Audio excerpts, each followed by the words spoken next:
Sapat na stamina, mental alertness at energy, kailangan natin yan. Iba't iba tayo ng laban sa buhay.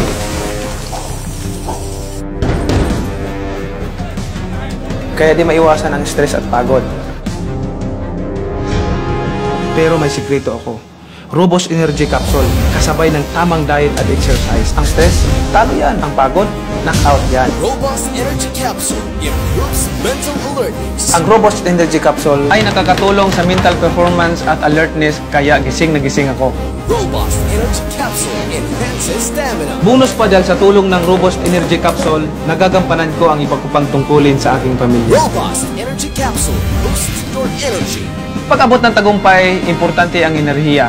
Di pwedeng lalanta-lanta. Mabuti na lang may Robust Energy Capsule. Kaya ang energy ko, boost na boost. Robust Energy Capsule ay may Enerboost formula na mula sa bovine, ginseng, sodium ascorbate, vitamin B1, B6 at B12 na kailangan ng katawan para tuloy lang ang laban. Tiwala ako dito dahil gawa ito ng ATC Healthcare, ating trusted life ally. Ilabas ang lakas! Robust Energy Capsule. Subukan mo! Made by ATC Healthcare, your trusted life ally. Mahalagang paalala, ang Robust Energy Capsule ay hindi gamot at hindi dapat gamitin panggamot sa mga uri ng sakit.